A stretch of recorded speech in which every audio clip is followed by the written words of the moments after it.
be an important opportunity for us to have frank discussions about upcoming development priorities. The emphasis will be on looking into areas of peace, resilience building, and also looking into the overall macroeconomic situation. It is a great privilege and honor to welcome you all to this important high-level development forum where we collectively deliberate on Ethiopia's state of economic and social development and related current affairs. The timely reconvening of the regular high-level development forum serves as a critical platform for a strategic dialogue between our government and development partners to set a common understanding of Ethiopia's vision and the priorities toward development.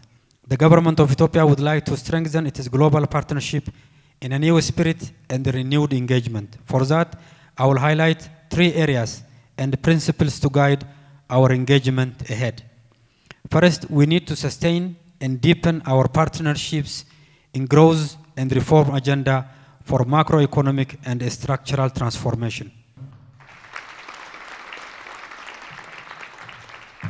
Good morning, everybody, and welcome to the High-Level Development Forum here in Ethiopia. It's a few years since we last held a high-level development forum. I think it's about 4 or 5 years since the last forum.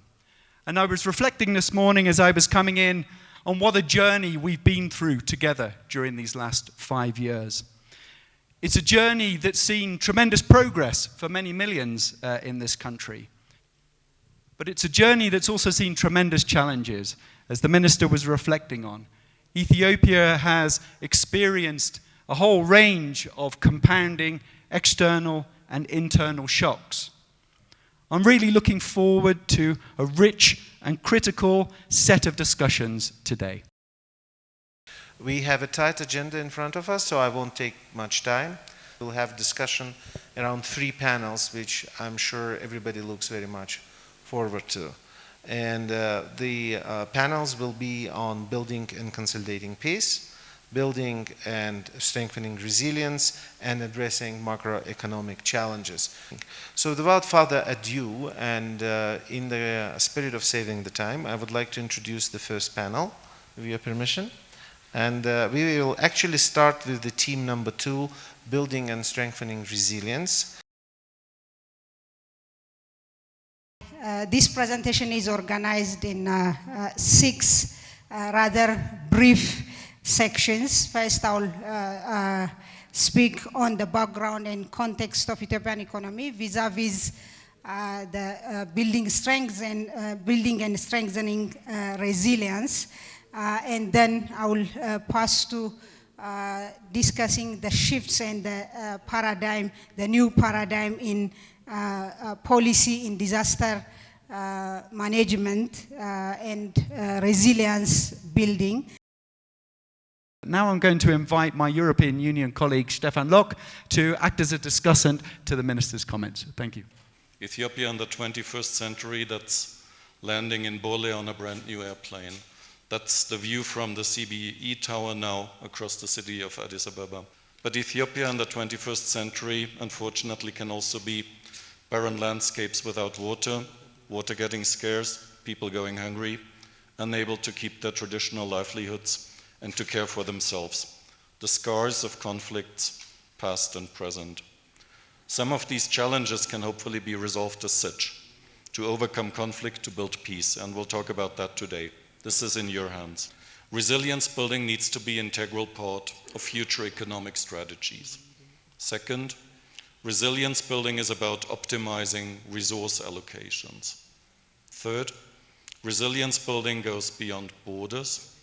And fourth, resilience building is about linking humanitarian and development needs more coherently. It is very important to take into account the context in which we are operating. And particularly, it is important to look into the major drivers of instability and conflict. And there are many such drivers and factors that are contributing to conflict and instability in Ethiopia and the region. Social media and the ability it is providing for extremist elements to propagate hatred and polarization. Very young population, disproportionately young population, with very limited economic prospects and employment prospects. So all of these factors create a very complex dynamics that provides a context in which we are operating. Ethiopia historically is a resilient country, but the emphasis on preventing the fragility trap here has two key points that I want to underline. First is that we all recognize that resilience also is subject to the law of elasticity. So if you continue to undermine, to compress, to impose on your resilience, there's a high likelihood that that resilience could be lost. So it's not constant, it's elastic. I should probably take some time and walk the audience through the last few years, largely as a reminder, but also it's quite important that we get the context right. And also there is a continuum to what we've been trying to do, especially during the first phase of our homegrown economic reform agenda, Higher 1.0, and what we aim to do now. Sort of serious decisions the government has made in zero commercial borrowing, and also reprioritizing the kind of projects we finance through loans.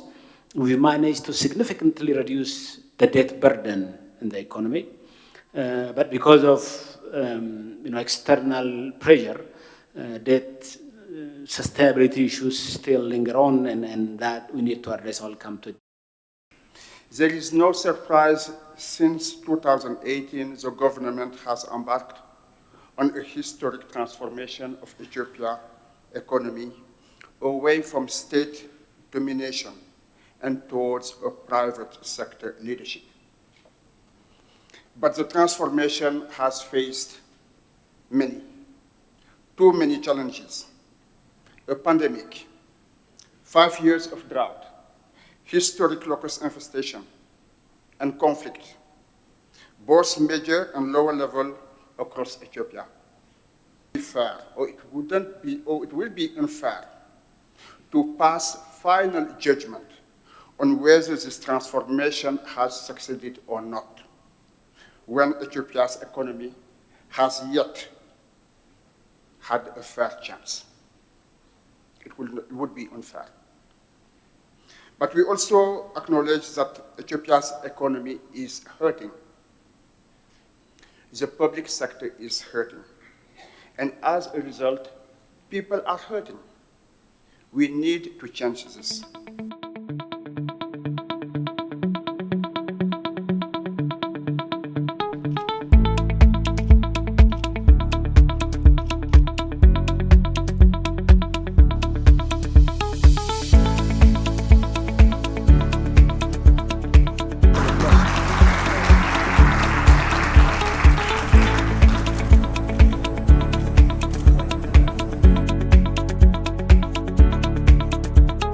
Excellent discussions this morning with 34 development partners and very senior levels of representation from the government of Ethiopia at both a federal level and a regional level.